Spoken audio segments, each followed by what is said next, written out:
This is the Truth Frequency Radio Network.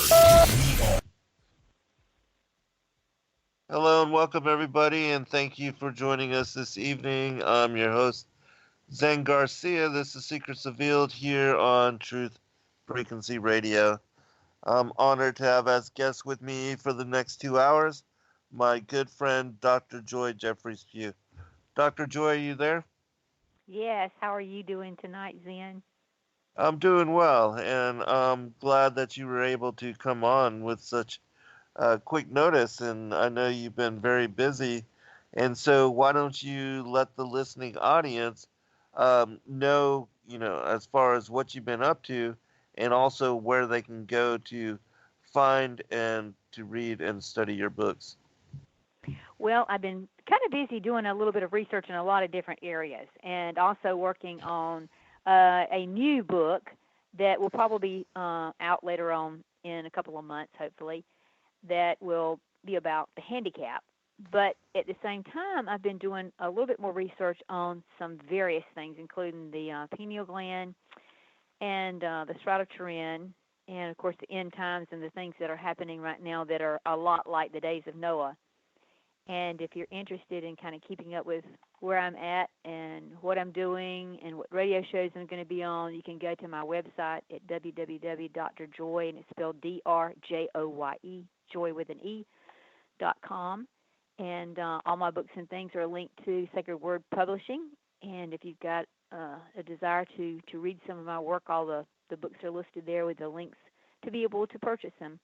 And there's also a submission form on my website there at drjoye.com that if you've got a question or if you'd like to know more about the research that I'm doing or if you'd like to work with me on some research, there's different things that you can send me on that form, and I'll be glad to look at that.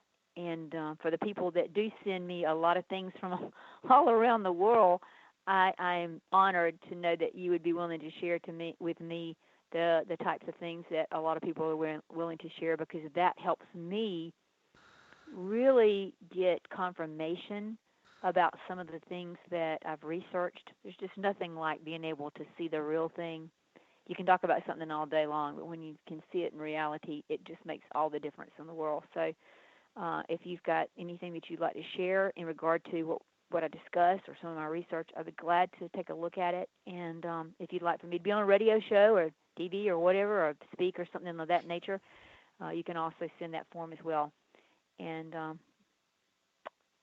my Facebook page is Joye Pugh. It's just JoyePugh. And there is where I usually put a lot of things about radio shows that are coming up and that kind of thing as well. So you can friend me there. And, of course, if you've got some information that you'd like to share, if you just private message me, then that will be fine as well. So hopefully that'll give you the easiest way to get a hold of me and be able to get a hold of my research and my books. Dr. Joye, I was thinking that Joy and I, my daughter-in-law, we do every other Friday, an Ask Me Anything show where Yes. we, just have the listening audience submit whatever questions and whatever they might be interested in asking about whatever topic. And Yes. I was thinking you should do some shows like that as well. That I That would think be that would fun. be an interesting thing.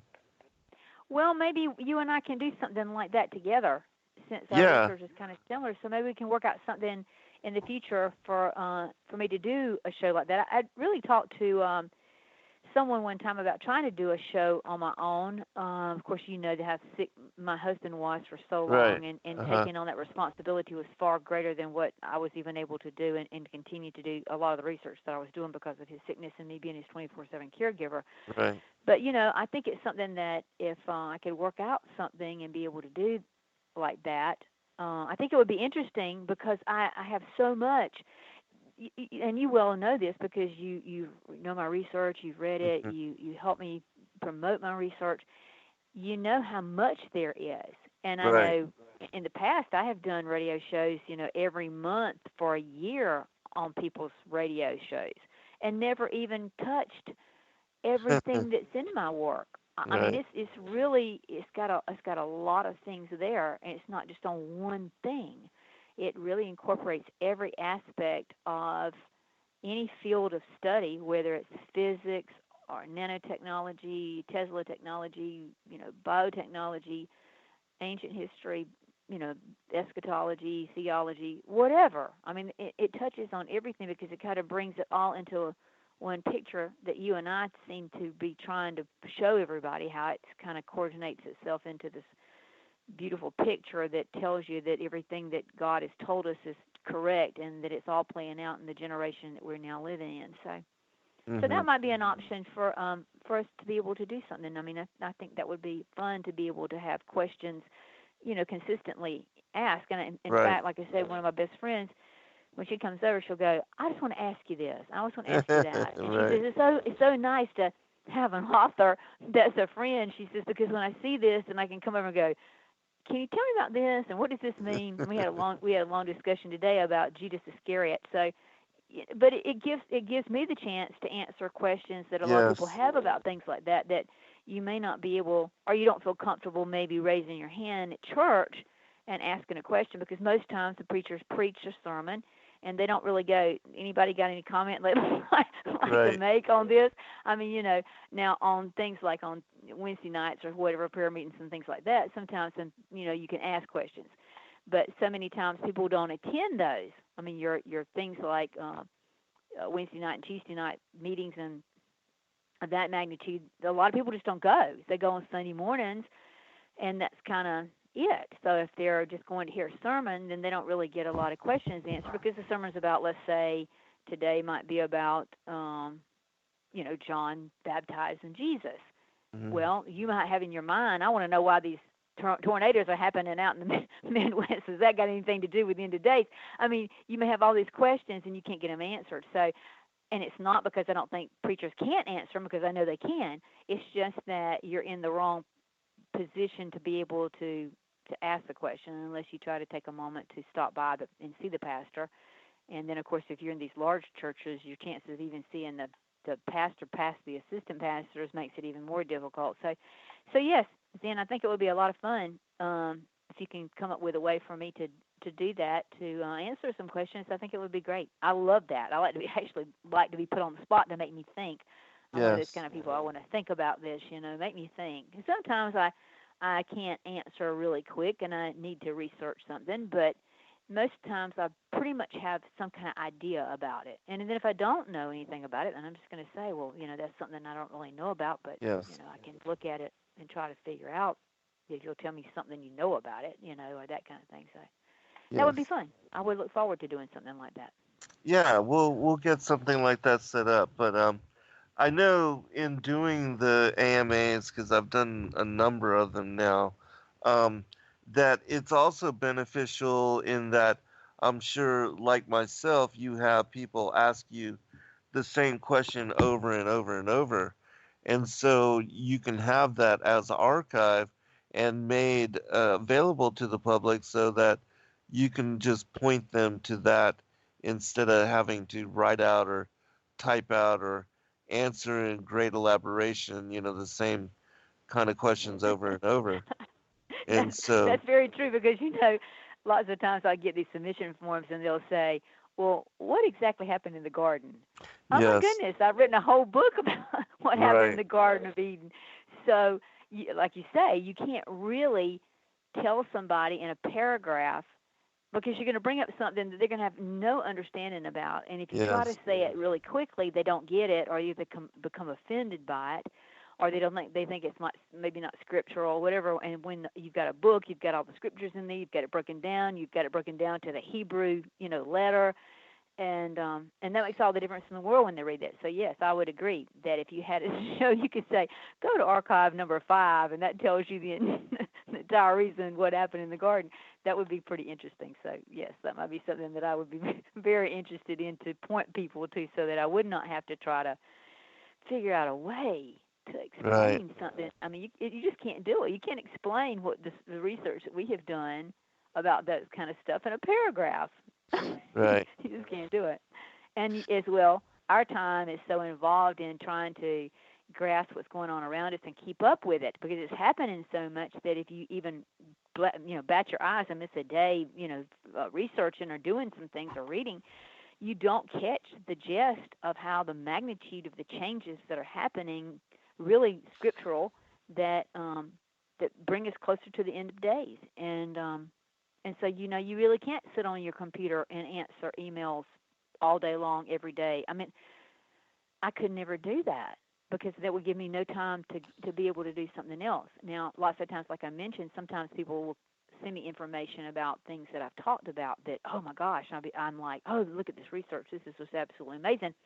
And in fact, I got some research the other day, I guess it was on Monday, that came in to me that I was just very excited about. And that's one of the things that I wanted to talk to tonight, is that somebody did contact me through the submission forms, and it's a person that, oh my gosh, I loved his work and what he's been trying to do in regard to the research on the Shroud of Turin, which goes back to my original reason for everything I ever did, was to try to explain the Shroud of Turin as being a true relic of history that really covered Jesus' body and was placed in the tomb there, and he resurrected through it, and it has an image on it. So, I'm really thrilled to have been included in this man's research and for him to share that with me, because when you're trying to do this, it's like I mentioned earlier, anytime that you and I are trying to talk to people, we're not just making this stuff up. You and I both have done extensive research into different levels of information about a variety of things, but it all accumulates itself, pointing to the Bible being very 100% true, the Word of God, and that everything in there is real, and what hasn't already happened and what it says is going to happen is really coming upon us. And you can be prepared for it if you look at the research and see as it is in the days of Noah, so it is we are right now. So anyway, I'm really excited to be able maybe to talk a little bit about this research, because it does really prove what I've been saying in my research for quite some time that was already written in my research. So to get this information Monday was just I was just blown away, and I'm sure you're the same way when somebody sends you things, or you have someone who confirms your research with more research or more things. So anyway, Oh, I'm yes, hoping I that we love can that. move into that. Yeah, I absolutely love when people contact me and share with me things that they've learned or things that are confirming witness for my own investigations. And so, yeah, if you would, let's go ahead and mention that and talk about it, and connect Okay. it into the times that we are in. Well, when I first started writing my books, the first one was Antichrist, the clone image of Jesus Christ, and it was really about the Shroud of Turin, and it was about the Shroud of Turin and the reality of that there was a cloth that existed back according to Scripture. And so when I got this email in, I was really just, oh my gosh, I was just like, this is just so great what this man has sent me and what he's trying to do. And in fact, his name is Joe Marino, and he's actually going to be at a conference in August in Ancaster, Ontario, Canada, for all of you that might be listening up in that area, because he and Barry Swartz, which was a part of the Shroud of Turin's research committee, I mean, one of the dynamic people who was a part of that, who actually photographed the Shroud, is also going to be attending. But this particular Joe Marino is going to actually do a presentation, a 75-minute actually keynote address, entitled "The Invisible Reweave and Other Challenges to the Turin Shroud C14," which is carbon-14 medieval dating. So, I mean, I think from what he said, he's going to have like 80 PowerPoint slides and that kind of thing. So what we're coming down to is that science, and this is one thing I've always said when I first started doing my research, people would say, well, how is it that your books are science and religion? Because for so long, Zen science has been kept away from religion really to try to destroy religion or make the Bible seem like it wasn't real. And what's happened and what my research has constantly showed, really since that first Antichrist book that I wrote, the first edition back in 1999, what it showed is that science is catching up with the Bible. Instead of the Bible catching up with science, science is literally catching up with the Bible. So instead of science and technology disproving what the Bible says, science and technology is proving that the Bible has told us this all along, and that it's real and it's true, and that there's no way to not believe it now. And so that's a wonderful thing when you see the reversal of the importance that science played to try to destroy the Bible, that science is now going to be able to prove the Bible. And I think that's a great thing. And like I say, when I looked at this and I thought, this is just going to be more confirmation from a science standpoint. But what I want to start out with, because I want to give kind of a background, if people don't understand about the Holy Shroud of Turin, I just kind of want to go through a little bit of information just to kind of bring you up to date if you are not familiar with my work and in the Holy Shroud of Turin, because I write about it. If you read my books, I wrote about it in the Antichrist, the Clone Image of Jesus Christ, and then I wrote about it in Eden, the Knowledge of Good and Evil 666, and then I've also written about it in Beguile Eden to Armageddon, which is a 3-volume series, and the Eden book is a 2-volume series now, and all of them have been updated and have a lot more information. And in fact, Eden book is now a 2-volume series, and the Beguile is a 3-volume series. So I'm going to start with the fact that most people who are listening are probably aware, even if you're not a Christian, that Jesus died on the cross, and he was taken down from the cross, and he was put in a tomb. And so I want to read from Luke 23:50 through 56 about what happened, because I feel like it's important that you understand that Jesus' body was wrapped in linen, and that it was going to be a part of the burial process. And, of course, he being crucified, crucifixion was one of the most tragic, terrible, awful ways that one could die. And Jesus, of course, was literally beaten to a pulp. And if you look at the Shroud of Turin, if you want to go to my website, that's at drjoye.com, you can see pictures of the shroud. So I'm going to read Luke 23:50 to 56. It says, "And behold, there was a man named Joseph, a counselor, and he was a good man and a just man. The same had not consented to counsel indeed of them, but he was Arimathea." So he was Joseph of Arimathea, a city of the Jews, who also himself waited for the kingdom of God. This man went into Pilate, and of course Pilate, was the one who allowed Jesus to be crucified. And Joseph begged the body of Jesus. And it says, "And he took it down and wrapped it in linen and laid it in a sepulcher," which is, it's like a hewn out area of stone that looks like a little tomb. And it was hewn in stone, and that no man had ever laid there before. And that day was the preparation, and the Sabbath drew on. And, of course, if anybody keeps up with you, then they know about the importance of the Sabbath. And the women also who came with him from Galilee followed after and behold the sepulchre and how his body was laid. And they returned and prepared spices and ornaments and rested the Sabbath day according to the commandment. So what happens is, as they went in, they took him down, they put him in this perfectly linen. And let me just say, linen back in the day was not mixed with anything. It was important in the Jewish culture that when you did any kind of heirloom weeds or whatever, that you wove the material of just one product. In other words, if it was wool, it was all wool. If it was linen, it was all linen.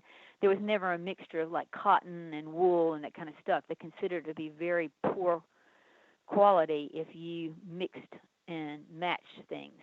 Mixing was something that, my books talk about. The pureness of everything had to be pure. So this particular cloth that he was wrapped in was pure linen cloth. So there was nothing else in it but linen, and the Bible tells us that it was linen. And Joseph of Arimathea was a very wealthy man, and he did have this tomb. Nobody had ever been laid in it as far as a burial, And he also provided this linen cloth, which was probably very, very expensive at the time. So what you have to look at is that Jesus was in this tomb, and when he was there, he actually rose from the dead, and he resurrected. So that meant that his body went with him. Our bodies don't go with us at death. We bury our bodies. But Jesus was put in the tomb, but when he resurrected, his body came up with him. And it's interesting because on this particular cloth that we have now, that's owned by the Catholic Church, the cloth has an imprint because what they did is they enveloped him. It explains that he was like wrapped in it. In other words, it was laid down. His body was put in it, and it was draped over him. So it covered the back of him. It was not like he was laying on a slab of stone with his back on the stone. He was laying on the linen cloth inside, and then it was wrapped over him. So it was a very, very long, about 14-foot long cloth. And so when this pure cloth, was placed over him, at the same time there was a face napkin that they also used for people who were buried, and they would place it like over the face little area. And when we look at the four Gospels, we find that all of them talk about that when they came in to after the Sabbath. Really, the women actually came to the tomb, and Mary went in. She saw that Jesus, was not there, and of course, she immediately went back and got a couple of the disciples, and they ran to see. And what the Bible tells us is that in all four Gospels, they saw these linen cloths lay into their cells. So that would be like the face napkin and this piece of linen cloth. Well, it's interesting that this linen cloth went on to become a kind of a privately kept thing. And there was the belief that it had an ability, really, I think, when you would touch it, for healing to occur. And it was the tradition, really, not to have anything become an icon. That was one thing that Jesus preached against, was anything like you worship an idol, or you make something into an idol of that nature. But this particular cloth was not worshipped like that. It was kept, really, I believe, as proof of the resurrection to be handed down through the ages. And so what happened was, to be able to keep it like, I guess, without someone, like in any time, somebody trying to take it and do something to it, they really wanted to make sure that it kind of stayed where it should stay. And so I'm going to read to you from my Beguile book about the Shroud owners, because I really want you to get a great understanding about the history a little bit of it. So I'm going to read this kind of quickly just so that you have an understanding about this. And this is historical records that I'm talking about. This is not my opinion. This is historical records, which I have used to show you how the Shroud of Turin actually moves through history to get to where it is today, and why it's so important to us. But in 1337, the first known Shroud owner was Geoffrey de Carne, who was a Knight Templar. And there's some speculation he actually was the ancestor of Geoffrey de Charny, Temple Master of Normandy, who was burned at the stake with Jacques de Molay, who was a Templar Grand Master. The shroud was also displayed in a local church, really important to remember. The shroud itself was first known as the cloth of Edessa, and it was hidden in the Edessa wall for protection by the Christians. In other words, when likely the disciples and the people that were there had that cloth. But at the same time, as time went on, they were always so afraid these people would come in and take whatever. It's like when the Temple Mount, when the temple was destroyed in 70 A.D., they went in, they just took everything. And then you had the Knights Templar in there trying to get pieces of the cross and pieces of this and so-and-so's bones and whatever and the gold and that kind of thing. So the Christians were trying to save these things, save these relics that they knew to be true. So the cloth actually became called the cloth of Edessa. And if you go back and you look at one of these Gregorian manuscripts, it was actually written in 500 A.D., which was 500 years after the death of Jesus. It explains that Joseph Arimathea actually collected Jesus' blood in that linen cloth that he wrapped around Jesus' body after the Hold on, Dr. Joy. We'll be right back, everyone. We'll pick it up on the other side. When she reached the sepulchre, she found the stone rolled away from it, and while in a state of amazement, she looked into the place in which lay the body of Jesus, but did not find it.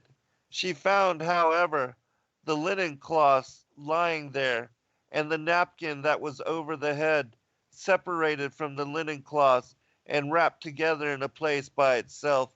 She saw also two angels while sitting, the one at the head and the other at the feet. The Gospel of Gamaliel. And so that particular passage is one that not a lot of people know about, Dr. Joyous, with regard to the Shroud of Turin and the facial cloth, and that That's it was right. separate. And so that was a passage that is confirmation to the work that That's you've done. right. And like I say, and knowing that the Gospels speak of this, you have to really stop and say that there was definitely the fact that the Gospels tell us, the Bible explains to us, it was linen, and this is exactly what the cloth is. I wanted to read kind of really quickly, just a quick, since I kind of bring it together now from Beguiled, how it kind of moved very fast. What I say here is that during the same year of Jesus' resurrection, one of his disciples, Thaddeus, took the shroud to Edessa, where it became known as the cloth of Edessa. Documentation exists that those who touched this shroud or gazed on it were healed. This legendary cloth containing an image is included in the writings of Eusebius of Caesarea in 325 A.D., Evagrius in 590 A.D., and then due to the continued persecution of Christians, the cloth was hidden in Edessa's wall, where it was later found and stolen because of its curative powers. Byzantine armies found the shroud and brought it to Constantinople around 944 A.D., and it says that even the coins that were struck during the reign of Justinian had the face of Jesus that bear a resemblance to that shroud. The shroud is also mentioned in a sermon by Archdeacon called Gregory at Hagia Sophia Cathedral in 944 A.D., as well as within texts penned by Nicholas Mesorites, overseer of the Imperial Relic Treasury in Constantinople during 1201 A.D. Constantinople was destroyed by French Crusaders in 1204 A.D., and the famous shroud went missing. Researchers surmise it passed around to different emperors and was given back to the Templars, specifically to the House of Charny, during the Crusades. It was Charnay's marriage to a French Crusaders family that allowed the House of Charny to own the shroud. The House of Charny then, through marriages, passed the shroud to the House of Savoy until it was bequeathed to Pope John Paul II and his successors in 1983. So when you realize that it took its life actually hidden, and at times it was seen, and that historically we've got other documentation of it. In other words, we got documentation, like I just mentioned, all through history to the day it actually ends up in John Paul II's in his hands as the overseer of it. Because when the last person that owned it gave it to them, it was to be kept at the Cathedral of St. John the Baptist there in Turin, Italy. So that's really important to understand that it's not just something we think, okay, the Bible mentioned it, but it's never mentioned anywhere else again. Clearly, it is mentioned throughout history, and it's documented as such. So we can't disprove that there was not a cloth moving through history that did have an image on it, and it was considered to have been that cloth that actually contained the image of Jesus, front and back. So, when it came time for the people to give it to the House of Savoy, then of course that went into the last really king of Italy was named King Umberto II, and he was the owner of the Shroud, and he was forced into exile because Italy at the time voted to become a republic after King Umberto got involved and became an ally with Hitler. And then at King Umberto's death, the Shroud, interesting enough, was bequeathed to Pope John Paul II and became the property of all the popes that would follow from 1983 until now. So I think it's very, very, very interesting that we have historical records that this thing was really real. It was there all the time and whatever.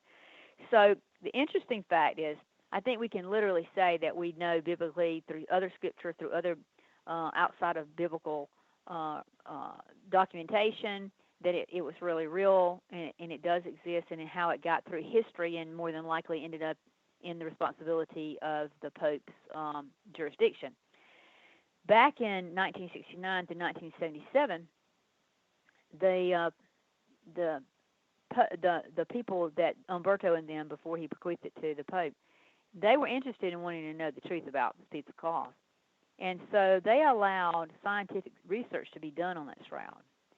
And when it got started, actually, and it really escalated after 1969 up until 1978, when a group called the Shroud of Turin Research Project, and you can always see it, it's always capitalized as STURP, S-T-U-R-P, S-T-U-R-P, for Shroud of Turin Research Project. Anyway, they were given the opportunity. They were all very skilled scientists and semenologists that came in to try to figure out scientifically, from a scientific standpoint, how did this image get on this piece of cloth, and what is that image? Is it painted on there? What really is going along with this? What is this piece of cloth actually? What is it telling us? And so because they were given so many hours to be able to go in there and to look at it, they really had to work, oh my gosh, they had to work extremely fast. And when you read the documentation of all the things that they were trying to do on this piece of cloth, within a time frame, was absolutely amazing what they were required to have to do within just a short period of time. So if we really look at what they were looking at, the shroud is actually 14 feet long, and the image on it appears to be some type of burst of radiation on the cloth that actually left the perfect image of a crucified Christ. So, and you look at this image of Christ, it's estimated that he's about 6'2", weighs about 178 pounds, and that the wounds on the body are those that have been detailed in Scripture as having occurred to Jesus during the crucifixion. And what I mean by that is that the whippings that he took with a cat of nine tails that just literally tore the flesh off of his back and his legs, you can clearly see that on the Shroud of Turin image. The crown of thorns that was on his head left an imprint of where those thorns pierced his head, and on the Shroud of Turin you can see that. The nail prints that are in the wrist and in the feet are very visible on the shroud, and then the wound from the spear that went into his side when he was hanging on the cross, and they wanted to make sure he was dead, where the pericardial fluid was dumped out on the side when they stuck the spear into him.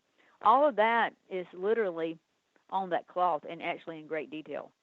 And I think the thing about it that had me most interested in it, because the Shroud of Turin is really, it is known as the most researched relic in all of history. And, of course, on that shroud, there is just huge, huge amounts of blood. And scientists really that looked at it concluded that that DNA that was found on the shroud actually belonged to a Jewish male. And according to them, they duplicated the pairs of that DNA strand, and they isolated those DNA strands from blood.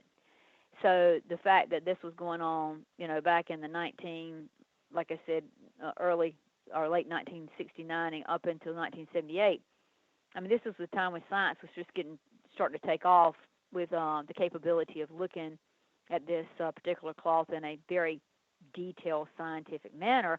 But you just look where we've come, in the last 30, 40 years, and what we're able to do now. There was a VP8 image analyzer that NASA uses actually to image terrain on other planets. They used that on the Shroud's image, and interesting enough, it showed that it was from a real man, because this analyzer actually shows an image if it's a three-dimensional image.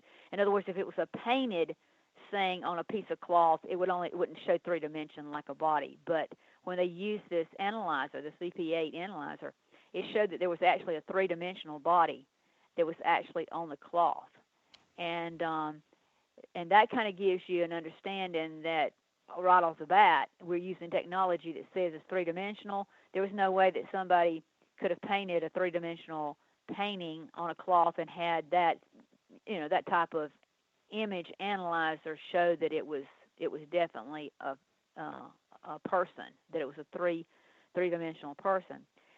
So, like I mentioned earlier, the face napkin did not go through history like the Shroud did. It actually went right on over to Avita, Spain, and it's been housed in Avita, Spain for probably since 500 AD. So if you look at it, that particular cloth has stayed in one particular location, while the Shroud kind of moved through history with different people having accessibility to it.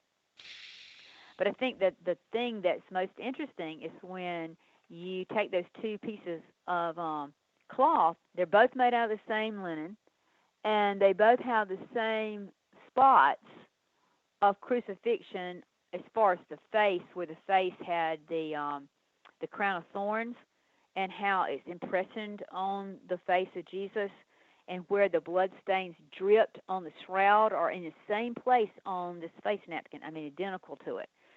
So when you lay one on top of the other, in other words, it's a duplicate. It matches it to the T. And then when they did, research on the blood, what made this so interesting is that I feel like the Stirrup Committee, in their final report, in fact, I'm going to read what their final report was that they wrote about the Shroud in 1981.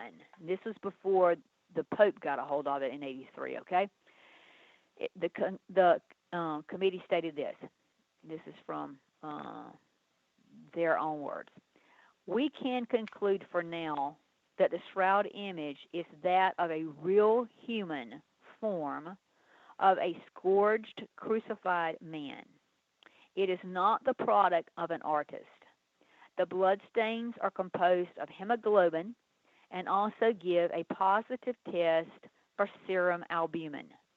The image is an ongoing mystery, and until further chemical studies are made, perhaps by those group of scientists or perhaps by some scientists in the future, the problem remains unsolved.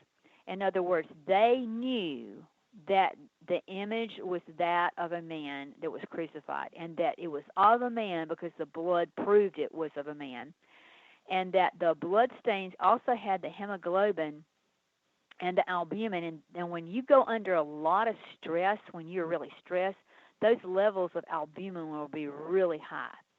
So for someone to try to fake and paint something of that nature, you couldn't have painted the 3D image.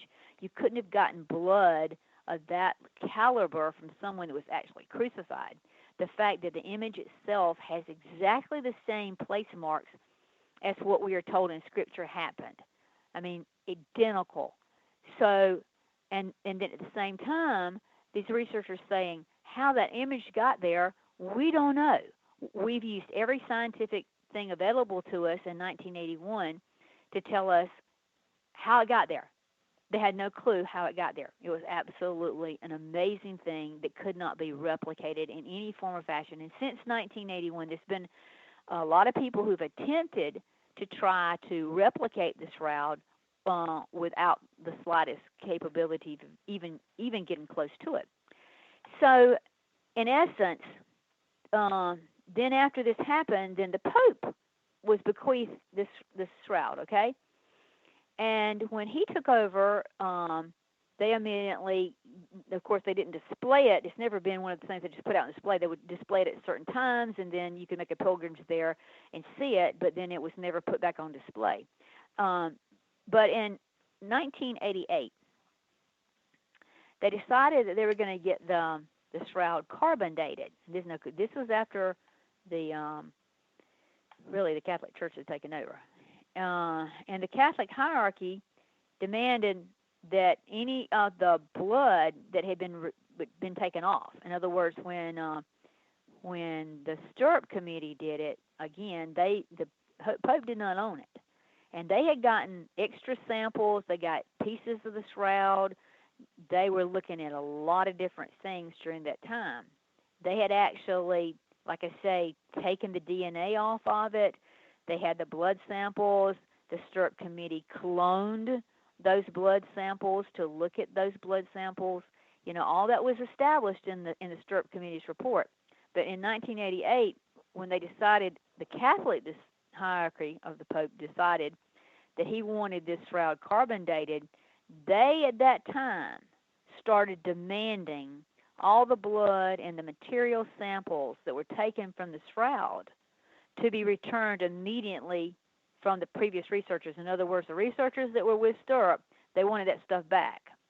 They didn't want, there was a bunch of professors that were studying all this kind of stuff because they were a part of that Stirrup Committee and they had access to it. They demanded, we want every sample you got back. I think that's very interesting that they wanted control of every aspect of the blood, the tissue, the samples, everything. So, like anybody would have, they didn't give them everything back like they demanded. And so what happened was the Catholic Church tried to say that the earlier samples that had been taken from the shroud was really classified as unauthorized, and that the Vatican, because they were the rightful owners of the shroud, were demanding that return, and they literally demanded it. So many of those first samples, some of them were returned, but some of them were not ever recovered. So I find that very interesting, and I can understand why they didn't want to, turn it back over to them. Well, interesting enough, some of the Stirrup scientists, along with several of the British scientists, and people that know my research know that I have a really connection to the shroud and some of the things that's going to happen with the shroud to the royal family. So the British, having had scientists and that they were requesting to do more research, seems to me that there was something going on. And sure enough, when they demanded to have the carbon dating of that shroud in 1988, it was those British scientists who decided to kind of help cut that piece of shroud so that they could have it dated. Well, interesting enough, those guys cut it in an area, and I believe intentionally, to render a false date, because the shroud had gone through a time when the cathedral it was being kept at caught fire, and some of the shroud parts of it got burned, and they had to douse it with water, and so it had to be restitched around in certain areas to keep it together.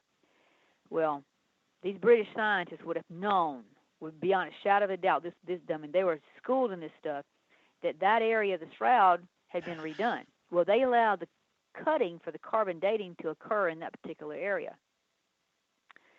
And I found it really interesting because when I wrote my research about this, I said in 2005, Dr. Ray Rogers, who served on Stirrup, he published a paper, and it is, oh my gosh, I don't even know how to say it. It's like Thermochaea acta or something of that nature. It was a paper stating that the carbon dating of the shroud was done from a rewoven area. And interesting enough, Rogers was the only person to have access to the original samples and to those used for the carbon dating. Yet the Vatican officials, they came down on his research actually in an effort to discredit him. But, as Roger stated, carbon-14 dating that was done in Oxford, England, Zurich, Switzerland, and Tucson, Arizona. That was the three places that the British allowed the three pieces, the pieces that were cut, to be sent.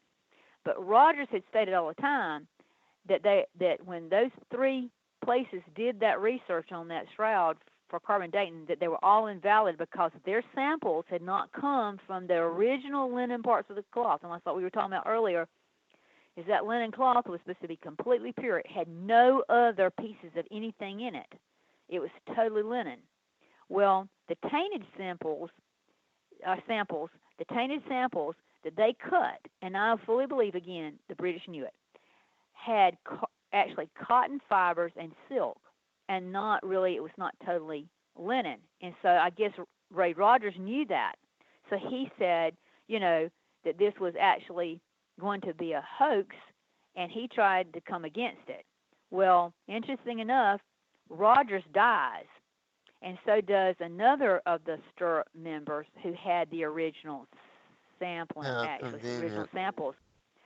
And that, and what they were proven, all of a sudden they up and die. Now, whether they die under strange circumstances or whatever, their decision and their research as scientists were saying that this piece of cloth that they cut, that somebody knew that they were faking it by cutting that area, and they were going to get a false reading. So they were after proving that the cloth was not the cloth that covered Jesus, that it was a fake, and that, it was from the Middle Ages. Well, sure enough, the fact that the British Museum officials were chosen to oversee which samples were being cut for the carbon-14 dates just goes along with the research that I show in Beguiled, Eden to Armageddon, that there was a reason that they did not want this carbon dating to come out correctly. And, of course, I fully believe, no different than some of the other things that are out there, the intent is that they don't want it to be known that it's real yet. No different than the Noah's Ark that we know that there's been seen up in the mountains of Ararat, and then the Turkish government won't let you get up there to get a piece of it. And it's like things have been kept away or put in the Smithsonian or put in the Vatican Library or put in the British Museum to keep the average person or researcher, even like myself, out. You've got to have connections. And interesting enough, those connections are always secret society connections to be able to get in there to look at it. So why in the world was this carbon-14 dating being done like that? Because when it came back, there was questions about, even with the dating, that it gave it just kind of a possibility of being from this time to this time, but it was kind of in the middle of what you would think might be the time period of Leonardo da Vinci. A lot of people wanted to say that Leonardo, during that time of the Renaissance, that he had this capability of being able to paint something like that, and that it was just a painting that he had done, and they wanted to make it really play out that the carbon dating would put it during that time period. So sure enough, when those three labs that they sent them to in those three different places came out, they literally were acknowledging, or trying to acknowledge, that the shroud, in fact, was a medieval forgery, is what they were wanting it to be known at. Mm-hmm. And so when I got this information from Joe the other day, it really opened my eyes, because I'm thinking to myself, I've done this research, I've traced this thing back, I know the history of it. It's really real. It's not fake. It had blood on it. The blood's real. It comes from, all the stuff, it's there. If you research it, it's really there. So why in the world would the carbon-14 dating be so skewed? Well, this is what has happened. Um, there's a conference that was called over in, I think it's Catania, Italy. Catania, Italy. And they had a meeting, big meeting of the minds of some of the greatest scientists on this planet. Uh-huh. And this was in Italy on May the 23rd. And what they have found, it says, this international conference, they came to the conclusion that the Shroud dating has to be redone. New data casts, this is from their work, new data casts further shadows on the 1988 radiocarbon analysis, according to which the sacred linen would be from the Middle Ages.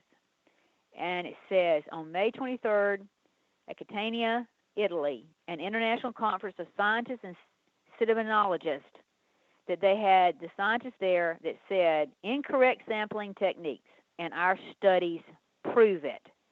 And they're saying now that it was the radiocarbon method of the Shroud was not reliable, that everything had to be redone. Hold on, Dr. Joy. We'll be right back, everyone, for second hour. We'll pick it up then. All right, welcome back, everybody, for second hour. I am your host, Zen Garcia. This is Secrets Revealed here on Truth Frequency Radio, and I'm honored to have as guest with me this evening my good friend, Dr. Joy Jeffries Pugh. We are speaking about one of her former books, Antichrist, the Cloned Image of Christ, and some research which has been recently shared with her, which is confirming witness to what she had done in way back in 1999, I believe it was, Dr. Joy, or somewhere Right. thereabouts. Like I say, the first book that I did on this was in 1999, and then of course the Eden, the Knowledge of Good and Evil 666, and then the Beguile series.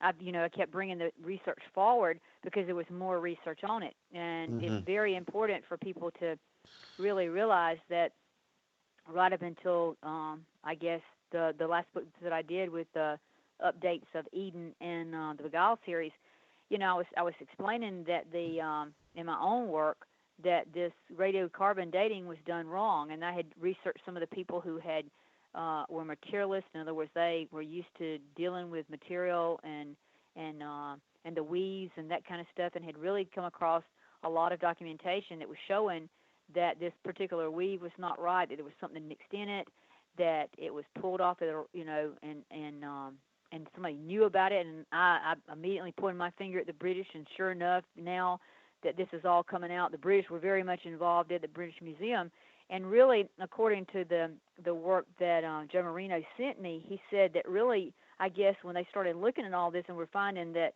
these samples were not correct and that the analysis wasn't correct, and he even mentioned that when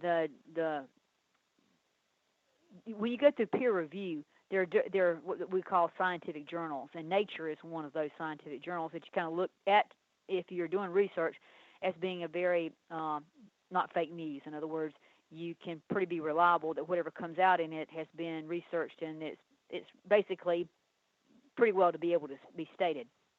But interesting enough, when they went back and looked at this, when it was sent to to Nature, that it was released that the carbon dating was saying that the Shroud was a medieval fake, and that it was from the time period of 1260 to 1390 AD. It was released, but when they got to looking at, well, just how did this research get there, and was it really statistically correct? And if anybody knows anything, when you do anything to give to a scientific journal, you have to go through sometimes 3-4 years to get your information approved, because it's supposed to be so spot on that there's nothing going to be said that's not right. But interesting enough, what they found out at this Italian get-together was that the article was submitted on December the 5th of 1988. It was accepted with minor modifications on December the 29th of 1988. It was revised in January the 17th of 1989 and accepted on January the 19th, 1989 for publication, which is only 6 weeks, Zen. That is unheard of in the scientific community for something to have gotten through that kind of review process, especially since you didn't have a set date. In other words, we're all three kind of saying something totally different. Well, I think it's a shame, that really when they started going after this, they began doing legal requests on the right of access to administrative documents and the Freedom of Information Act in 2017 is when these guys started going after this. 29 years after the radiocarbon measurement, they were trying to get the raw results of the measure that was in the possession of the British Museum. And the radiocarbon raw data, was not elaborated mathematically to obtain the average age. So, there was no statistical mathematical proof that was, those dates were correct. And then when they started analyzing it, then they realized that the data obtained from the 1988 measure were uneven to the point that they cannot be even considered valid, let alone be considered the conclusive proof that the Shroud, was a medieval fake. So, when I got this and I saw this, and I'm like, oh my gosh! So now they're out. We want to be able to re-carbon date this piece of cloth. Well, the Vatican wasn't too excited about it. And, the British Museum apparently was not wanting to turn over very much. And so they came up with a possibility that there was some pieces that were cut, I guess, back when they had the fire and that kind of stuff that might have been still available some way and not have gotten any kind of stuff on it that might skew it or whatever. But I find it interesting that when they looked at this thing that Nature, was saying, the scientific journal Nature was saying, that it didn't even mention that there was, material in those samples that was not linen. And when they went back and looked at it, the journal Nature had admitted that there was cotton and blue and red threads mixed in there with it. Mm-hmm. So it's like, these scientific journals, that would have been a red flag. I mean, it would have been like, no, we can't take this information because it's not pure linen. The cloth was pure linen everywhere else except where it had been stitched and refixed and whatever. So it really agrees with what I've been saying all the time, that they wanted to keep this cloth from it being known that it is really a cloth from the day of Jesus, or that it is what Jesus resurrected through. Because, the very foundation of Christianity that far exceeds any of the other religions is the fact we had our God, he rose from the dead. He's alive. And we got proof of it. So when you say that, then that discredits, did Muhammad rise? Did Krishna come up? Did Shiva do anything exciting? You know what I'm saying? Where's Confucius at? They're dead. Right. They're like dead. So when you look at that, our God went to the cross, died. We got proof of it. We got his blood. We got all this stuff, and somebody's trying to keep that information kind of quiet. Yes. But now, when I wrote the Beguile series, and I mentioned that when the new Pope, who is no doubt in my mind Saint Malachi, the prophet of the popes.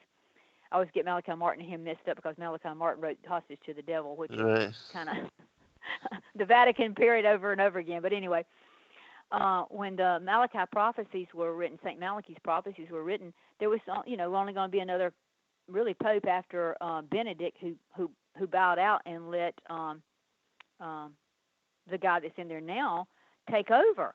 And no pope had ever bowed away from being the Pope, which was really strange to me because I was thinking, well, he's just trying to get himself out of the way for some reason so that Pope Francis could walk in and kind of take over. And we know that the Bible talks about it in the days we're going to have a Pope that is going to be a false prophet. And when Right. you read all the material that the Vatican and the Pope they put out, about that you don't have to seek salvation and that everybody's worshiping the same God by a different name, and God loves everybody, and the space aliens are our brothers, and if they come here, we're going to baptize them. I mean, just this crazy stuff. Then you kind of get an understanding that, if they are aware, and there's no doubt in my mind, they have to be aware that all of this stuff with the shroud is real, because when Pope Francis took over, within a month after he was, brought in and made as Pope, he specifically came out and said that they had already done some more of the research and proved that shroud was real. I heard him say that on TV.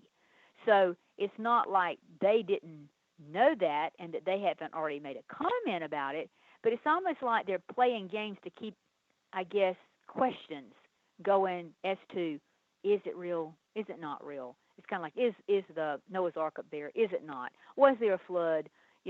Was there not? But yet we got a Grand Canyon out there with all the bones of the dinosaurs washed up in one big area in Colorado, where they've used epochs to try to say, well, this dinosaur was from this epoch and this dinosaur was this epoch, and we go back billions of epochs.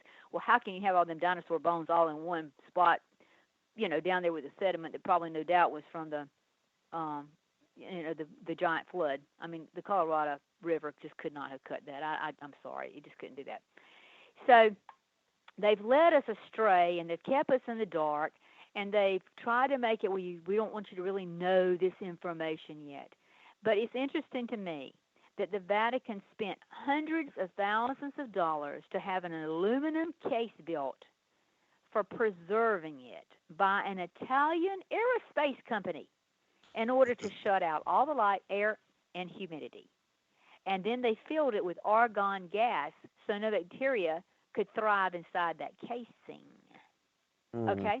And they even went so far to photograph it at 12.8 billion pixels in order to view the shroud like it was under a microscope. Okay. Right. If they don't think that thing's real, or if they thought that carbon dating was real when it was released to the public, they didn't open their mouth. Why in the world would you have done all of this if you didn't already know that was real? And I'm saying we already knew it was real before the Catholic Church ever got a hold of it, because the Stirrup Committee had already been in there and done all this stuff. And it was almost like they wanted everything back. The Catholic Church wanted that carbon dating done. They knew that was a false place to cut it. The British people were involved in it. The scientists that were doing that, the museum there, they were all coordinating this to make it look like it was not real. And then we put in a new pope that no doubt is the false prophet. And the month after he's in there, he exclaims, we've had more testing. The shroud is real.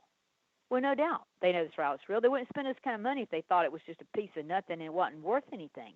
The other thing that worries me is when Barry Schwartz, the guy that was originally part of the Stirrup Committee, when they re-showed it again under these lights, I guess he went back over to see it. And he, of course, is going to be at this same conference, I guess, in Canada with Joe in August.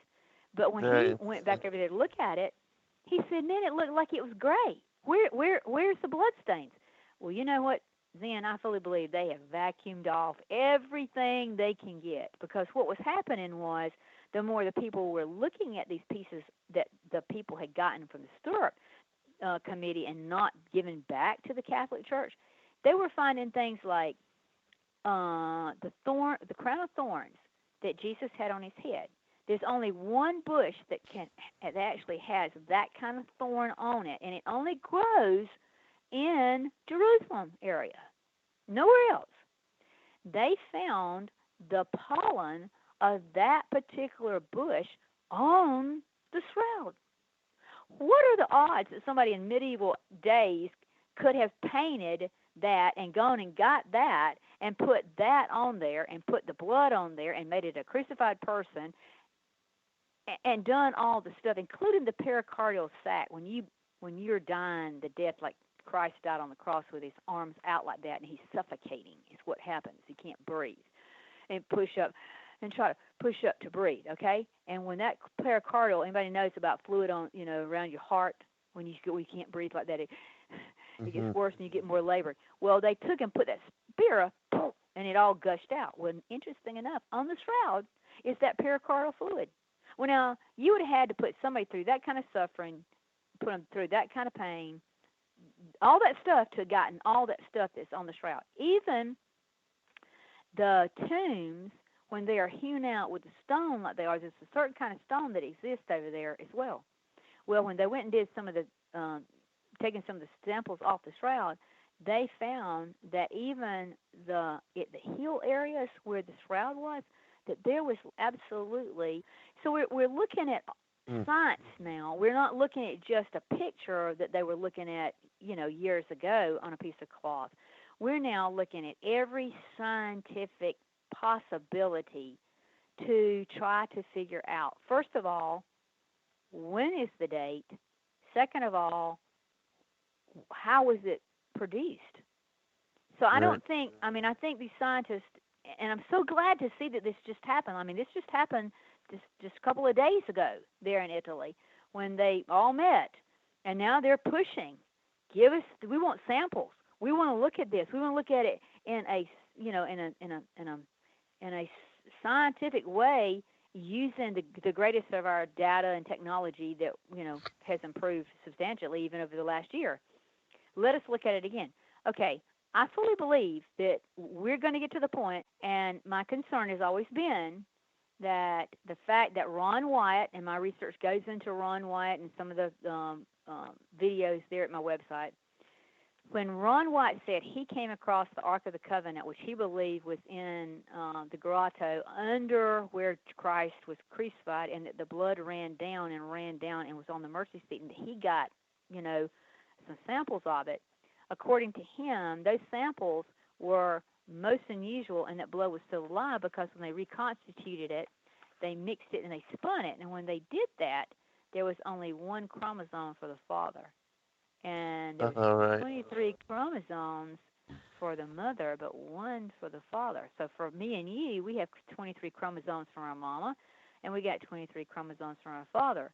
But according to the samples that Ron White got off of that, what he believed was the Ark of the Covenant's mercy seat, only had one Y chromosome.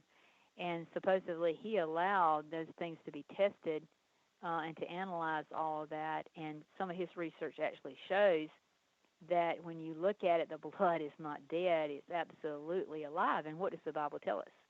That blood was always alive. Even when Cain killed Abel, Abel's blood cried out from the ground to God. So there's something unique about this blood and the pureness of that blood. And that it has some kind of capability that's not like mine and yours with 23 chromosomes of a mother and 23 chromosomes of a father. So if that's the case, then the blood that's on or was on the face napkin there in Oviedo, Spain, and on the Shroud of Turin would be the most precious blood one could ever own.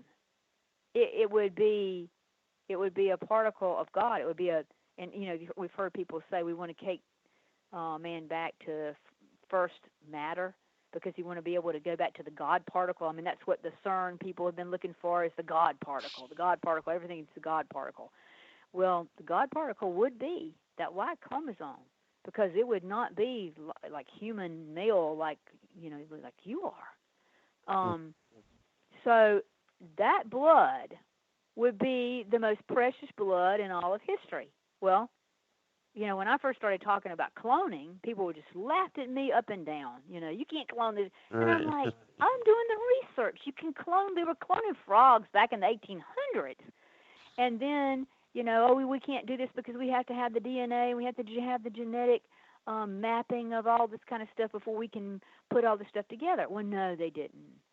And like I've mentioned in my books before and radio shows that I've done with you, cloning is nothing.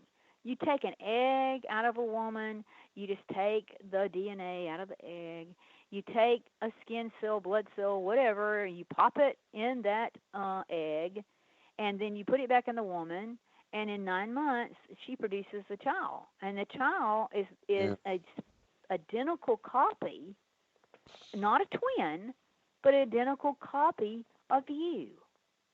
And it could be, anybody could have it done. In fact, the ability to do that in a high school laboratory is possible. So we're not talking about something that's like highly advanced science capability. It can be done very easily. So we know from the Stirrup Committee, when they were taking these samples back in 1969, up until, they did their final analysis that it was actually the real blood, that they said they had cloned that stuff. So they'd already done that. So, we're looking at the capability of producing something from that blood, and that's always been the concern for me, is that when, Christ said that, be careful at the end of days, to be careful that somebody could be walking and saying that they're Jesus. And, he said to the Sadducees and Pharisees, you're going to, in 3 days, I'm going to raise my temple back up. And they thought he meant build the temple again. It took them years to build, and they kind of laughed at him. But he said in 3 days, I'm going to raise it back up. He's talking about his body. And the fact that the Antichrist would come and want to live in something that he could walk around in freely, that's always been was always my question when I started doing this research, is how could an Antichrist come to power in this day and age, and somebody would really believe, that he was godly or he had powers. Okay, we know the Bible says that he can bring down fire, he can do all these kind of things along with the false prophet. But you still got to have this belief that how does something human, when we know, going back to actually Malachi Martin's work, which was Hostage to the Devil that I mentioned in my research, if you have got a human being, they have a spirit or soul within them. And, like I mentioned before, the Exorcist movie with Linda Blair, which people thought was just a fake movie, was actually based on a real case. And if you read Hostage to the Devil that Malachi Martin wrote, he was an exorcist who worked for years, who was with the Vatican. And these demonic beings actually can get, processed into us if we are possessed by them, or we can be oppressed by them. So that they're very, very real. And the interesting thing is, you can drive them out. Jesus drove them out. That was one of the first miracles he did when he came across somebody and they had those demons, and the demons knew him, and they talked to Jesus. Jesus talked back to them, and then they ran into swine and drowned themselves. So the things are very real. If that's the process, then if you had a human being come into the world and he just rises up to be the Antichrist, somebody could throw holy water on him, or somebody could do, exorcism on him. Satan could never have that happen, because then he couldn't rise to power and take over the way that the end of days says he's going to do. So I was always like, there's got to be another way that he could be here and not be cast out or something. So, when I started doing the research on the Shroud, and then I realized that the Shroud had actually had some cloning going on in it, and that cloning would replicate flesh. But it would not replicate the spirit, because the spirit is put into us one time, and then it's judgment. So that would mean that if we were to clone you, that your spirit that's within you would never be a part of that. And I fully believe that my research has gone all the way back to the point now that I can say, just like about the abortion thing, when the sperm hits the egg, it electrifies it. Uh-huh. It is something that that happens that is godly. It's Spark a spark of life. of divinity. It Yes. is. And so the only way we can replicate that in cloning is that we have to electrify the egg. In other words, we take and we put the cell inside of a hewn-out egg that doesn't have any DNA in it, and we only put in your skin cell. Then we have to electrify that egg to make that cell start dividing. So what happens is we're not really using a sperm and we're not using an egg. And so we're not getting that spark of divinity. And I believe the spark that is absolutely your spirit, because your spirit that lives within you, having done case studies and am aware that there is another you, that if you get outside your body, you look like you feel like you, and you look back down at your body if you're in a near-death experience, and that looks like you, but yet you're still you. That spark, no doubt in my mind, from the time that the sperm hits the egg, you are you.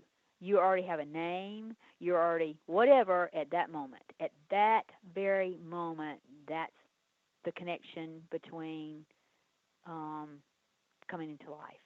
Mm-hmm. So the question about when does life begin is when the sperm hits the egg. Okay, so if that's the case, then the way you would clone something would be you're manipulating it. You know, like we manipulate genetically modified things. In other words, we can now make watermelons without seeds, and lemons without seeds, and things like that. And we're manipulating, we're genetically modifying. So we're kind of modifying what God did, but that means it's missing something, just like the watermelon misses the seeds.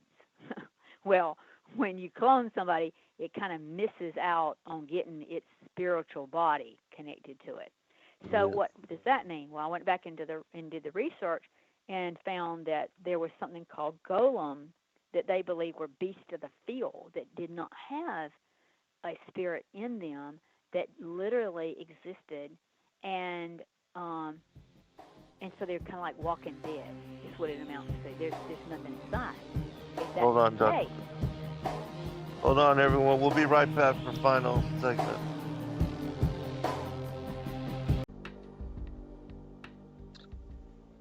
All right. Welcome back, everybody, for our final segment. Dr. Joye, I want you to also, in this last segment, if you would, comment somewhat on the connections to Prince William and the summer solstice, and then the shroud as well, because that's an aspect of your work which is unique and one that not a lot of people are familiar with, but it seems plausible with regard to, the cloned image of Christ. well, it's so important that I think that the fact that, like we're talking about, that for something to walk on the face of this earth, that Satan could literally use as a vehicle, where he would not be exorcised out of it or have holy water thrown on him and make him have to leave that kind of that human being that he's within. It would have to be something that he could stay in, that he would never have to feel like that he could be exorcised out of or cast out or anything, choose to fight against it, because the spirit within each of us would want to be delivered. You would want a deliverance from that. And so it would have to be flesh that he could live in, but not have that worry. And like I say, when I did the research and saw that the Jewish Talmud had talked about these golem, it made me go back and say, okay, now let me look at the Book of Revelation again. Let me just look at what it tells me about this beast. And it says image. It kept saying image, and I'm like, okay. I went back and looked up. That image word is a Greek word, and it means icon. It's Greek word for icon. And if you look at what does that word mean, it's a statue in the likeness of someone. And I'm like, oh my gosh. Mm-hmm. So the image of the beast is an Antichrist. When you think about Christ, it's like when we think about something is, this way, and then something is not. If it's an anti of it, it's got to be like it, but not really opposite. But it's got to be like it. In other words, to be anti from it, it's got to be like it. So I'm thinking, so this is what this is telling me, is that if the Greek word for icon is image, then it's telling me that the Antichrist is in the image of someone. And if it's an icon, it has to be somebody very, very famous. So if he's going to be an antichrist, then and he's going to be a beast. Okay, we've got the beast being a beast of the field, no soul. I mean, you start putting the little pieces together, and then you've got an image that's an anti-image, an opposite image. So you go back and you look at, what does it say in the Garden of Eden? There was a tree of life that was pure, but then there was a tree of good and evil, but they were both trees. One Right. had some of that same good in it, but it also had the evil in it. So they must have looked similar, and that is exactly the reason that Eve was so endowed and or taken over by the luring of Satan, because he was so much in reflecting back a lot like what she had heard, God be like. So she wasn't afraid. She was willing to listen. So if you stop and think, okay, well, if that's the case, there's a similarity there. So you're thinking, well, how is it that somebody could come into this world right now and fool a lot of people? Well, we know that the Catholic Church has been having, the images of Jesus on their statues cry. They've had them bleed. They've had Mother Mary cry. I mean, people would flock and supposedly get healed and had to have pilgrimages. And, if anybody hasn't ever read the incident of Fatima, and I write about that in my book Eden in detail. There's just these little miracle kind of things that are going on that they've been doing all along, kind of getting you ready to worship an image. Yes. They have a lot of images. You go to the Vatican, man, there are images everywhere. Right. And they bring out this, and they have, they have the statues and whatever. And even the Pope, he kneels down to a black Madonna and child. I mean, they actually worship idols. And Right. so that's a real problem, but it's teaching people that it's okay to do that. So this is interesting to me that the Catholic Church did not want, this information about the carbon dating to be changed, or for some reason to delay it, yet they know that it's real. They've already made a comment it's real, but they're trying to keep it like, is it not, whatever.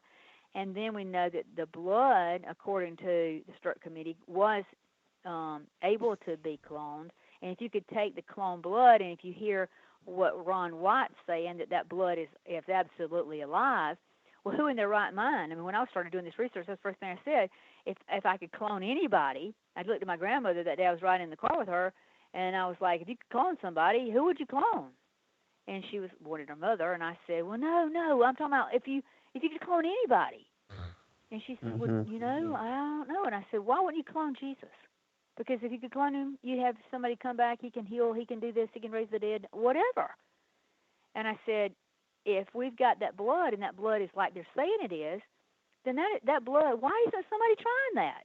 I mean, why doesn't somebody try to clone a dinosaur or a mammoth? They're doing that. They're doing it on probably some island somewhere, and they've probably been very successful at what they've done. I fully believe that the Isle of Dr. Moreau, that movie, was exactly what people have done in the past. But going back and looking at this, there was a book that came across my desk. It was by Rourke, that was in his image, and he tried to say that there was a multimillionaire who had taken and was going to clone himself, and it was done a cloning of a man. Well, what anybody would not have. Let me just say, not thinking about it and not understanding what the ramifications would be. If I had accessibility to that would have been the first thing I would have thought about. Clone Jesus, bring him back. Mm-hmm. Well, what you don't realize, and what really hit me when I was sitting there looking at my grandmother, because then I was real excited, and then I was like, oh my goodness. Mm-hmm. And she's like, what in the world? And I'm like, it would be an image. It would be a person without a soul walking around who looked like Jesus. Oh my gosh, what would that mean? Mm-hmm. So then I got to looking at what it was saying, what the Bible was saying. Be careful. There might be somebody coming looking like me. Make sure you're not falling for that. The temple can be raised up, and when it says that this being is going to walk into the temple and proclaim himself to be God, standing in the temple of God, well, Zen, a building is not really the temple of God according to what Jesus said. He said his temple is going to get raised up in 3 days. Right. So Jesus' body was his temple. Yes. And even calls us in Scripture, it says your temple is holy, like you're in your image of your Father. So he wasn't talking about a physical building. So I'm like, well, if that's the case, then if you cloned Jesus and you had his body,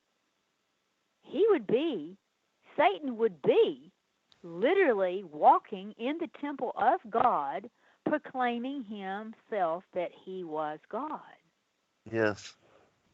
So there's where that was like, oh my goodness. I went from being like elated that maybe we can save the world and bring him back, and to going, oh, this is not good. And so then when I began to see that the shroud, the blood had been taken off, it had been cloned, who had access to it, the British were involved.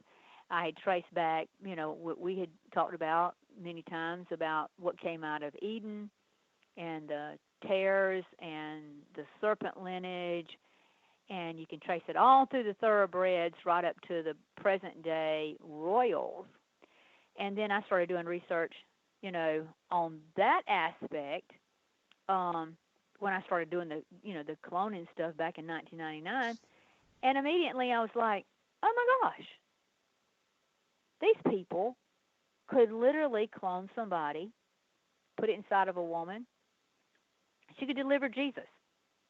Well, what happens while I'm thinking these crazy things that probably people thought, what? Where are you coming from?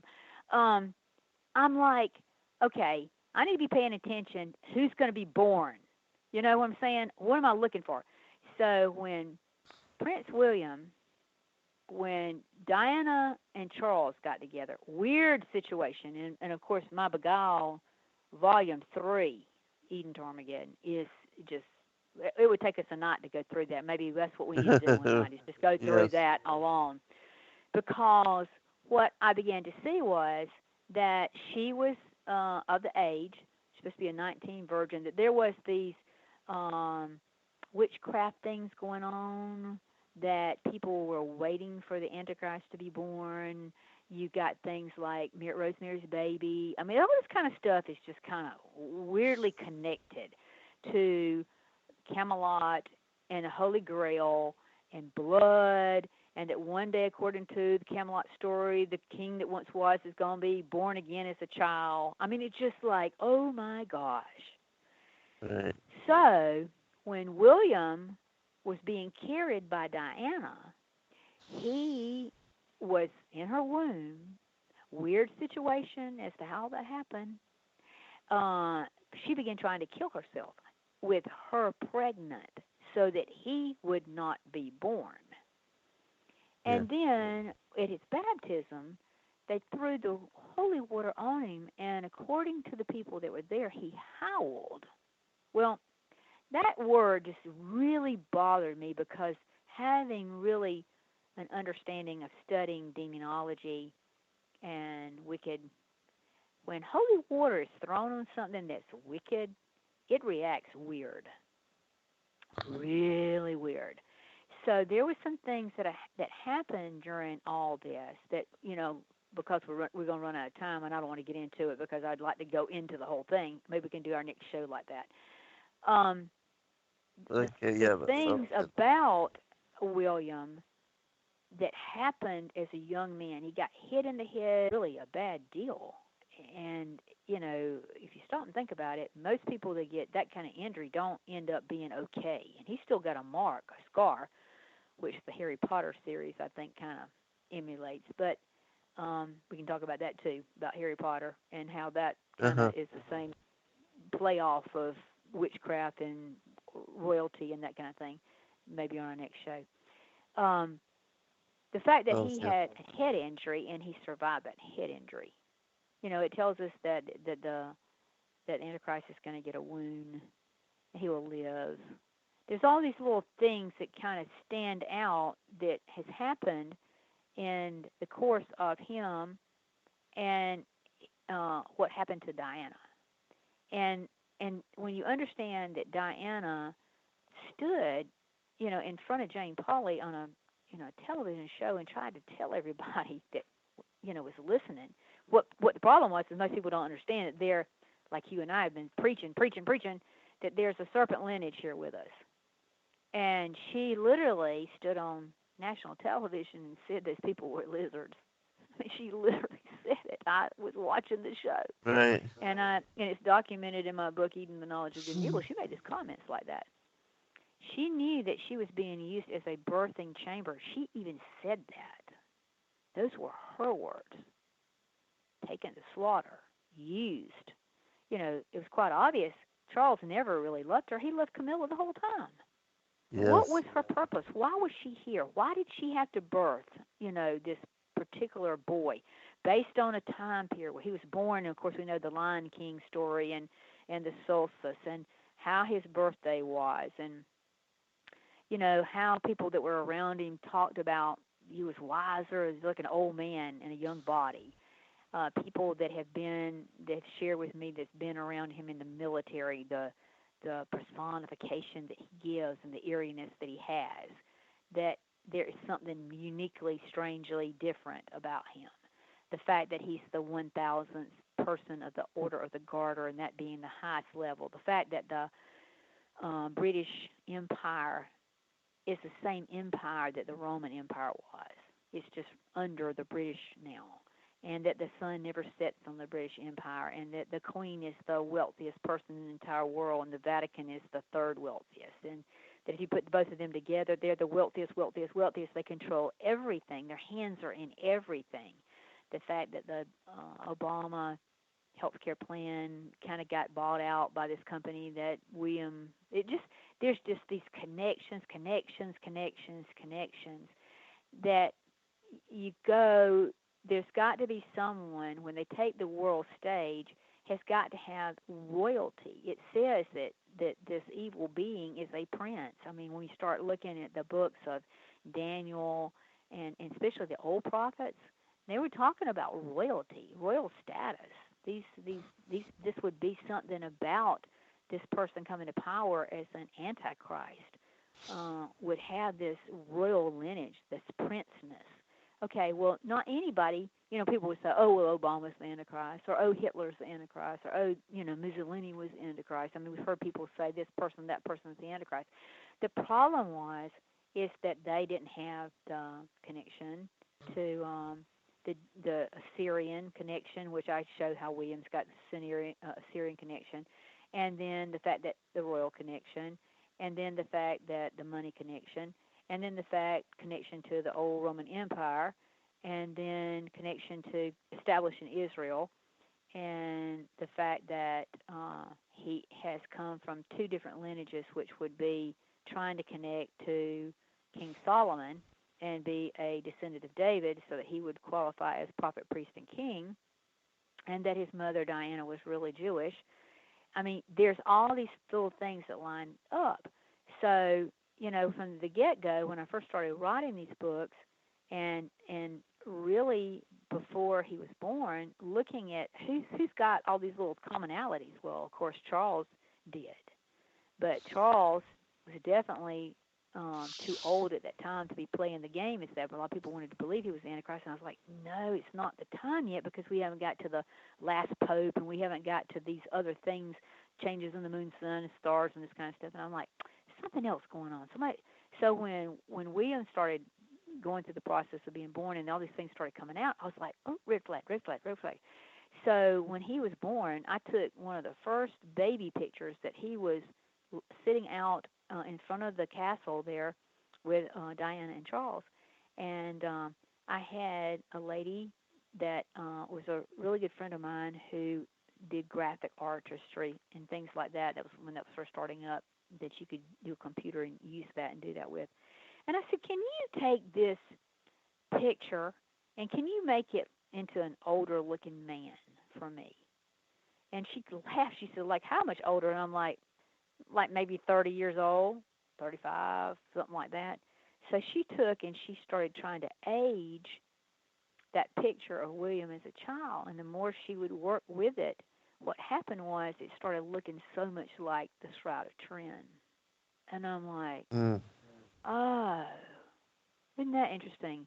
Is he going to grow up to be about 6'2", 6'3"? Is he going to be, this about the size? And interesting enough, even when William stands in front of him, now Harry won't. He'll have his hands like crossed upon his arms, like most people will bow their arms together. William doesn't. He holds his hands down, just like on the Shroud. So as he got a little bit older and got on in college, of course, I was really, at that point in time, really paying attention to him as to how he was being schooled and what he was doing. But then I asked this person again, I said, take the pictures of him now and age them for me. And then I was like, take the picture from the Shroud and put his face in there. And then I began to see there's a similarity to this man. And of course, they'll probably try to claim it that they are in the lineage of Jesus, therefore they have the genetic. But I think there's more to it, because the Antichrist, I no doubt in my mind, from just what the Book of John in Revelation says, it's an iconic image. It's an image of somebody very iconic. I can't think of a more iconic person. And if you're saying you're coming to earth and you're going to say, I'm the Messiah, Right. and the Messiah return, then you've got to do what the Jews are expecting, and that is that their Messiah has not been born, and they're waiting for him to come. Yes. With all signs They're and waiting wonders. for a Messiah. But the problem is that Jesus already been born, died, rose again, and that's why the first shall be last and last shall be first, because he came to save the chosen people. They rejected him, and he brought in the church, the Gentiles, of which we are, and everybody. Mm-hmm. And we will be the first fruits to go out and the catching away. Mm-hmm. Those Jewish people that are sitting here waiting for him to come, that are still practicing Mosaic law, the two witnesses will show up at the end of days.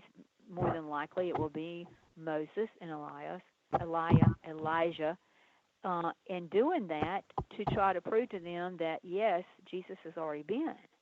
And the fact remains is that they'll have to be sealed in the forehead, and we've done shows on the pineal gland, because I believe that's why you're sealed in the forehead if you are one of those 12,000 from the 12 original tribes of Jacob. If you're not sealed, you couldn't live during the time, because everybody else's really mind is going to be seared, and we see that happening today when people can't think straight about stuff and vote to kill babies. I mean, that your mind's not right when you want to kill a baby. Right. And like I say, at any point you want to kill a baby, because when that sperm hits that egg, that spark that we can't reproduce other than through electricity is a God spark. That's you, and it never dies. And once energy is made, I've told this many times that in thermodynamics, if you have energy made, it can never be destroyed. Right. So that energy is made, whether you die, live, whatever, it continues. It can never be destroyed. You'll be in another form or fashion, which my research in near-death experience literally proves that you're still cognizant. You're still there, and you still look like yourself, even though you're not in that body anymore. You look like that body still when you're out of it. So the fact remains is that if in case this is the case of how it's going to be played out, William is standing in the perfect take power over, and literally stand and say, if he's in that image, and if the Catholic Church is aware of it, and if he brings down fire from heaven, they're going to all just flock to him, because they're going to think he's it. Right. They're not going to see that he is an anti of it, or a icon beast of it. So when you look at all the ramifications of what you got to pull in to make this person exist, he's got everything in place to be able to pull that off. Mm-hmm. I can't think of anyone else. And so if he really is, like Diana said, she was used as a birthing chamber, that's a weird thing to say that. Yes, absolutely. And the fact that she was living with the lizards, there were lizards. Right. And there's nothing worse than what she was standing up and trying to say. And then, of course, what happened to her? They Yeah, got rid of her. she was And sacrificed. that was not an accident in that tunnel. And, we could talk about that too, maybe on the next show. That was a set up thing where her vehicle was literally controlled and run right into that pillar. And that pillar was 13th pillar. that's right, it was for a day on a witchcraft thing to sacrifice her Yes. in the name of evil. So when you look at all of it, Zen, it's just, people say, well, how can you say that he's such a nice person? Well, the Antichrist is going to be like that. It's going to be like the tree of knowledge of good and evil. Eve would have never gone to that tree if she'd have thought he looked like a serpent, an ugly Right. being. She would have never had anything to do with him. Right. She'd been scared to death. If it had been like I've always said, if it had been a regular snake, she'd have kept moving. I mean, how many people want to go pick up a copperhead or talk to a diamondback rattlesnake? I mean, you're like moving away from stuff like that. She wasn't. So Right. that tells me that in the end of days, that Antichrist is like that tree of good and evil. It's got the good in it, but it's also got the evil. That makes it an anti. And it's in the temple. Jesus said, be careful. He's going to come back walking around in the temple of God, proclaiming himself to be God.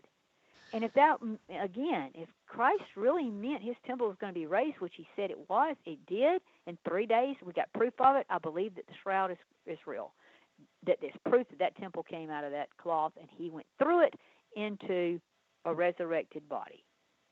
His body was not left. It was not buried. It's not still here.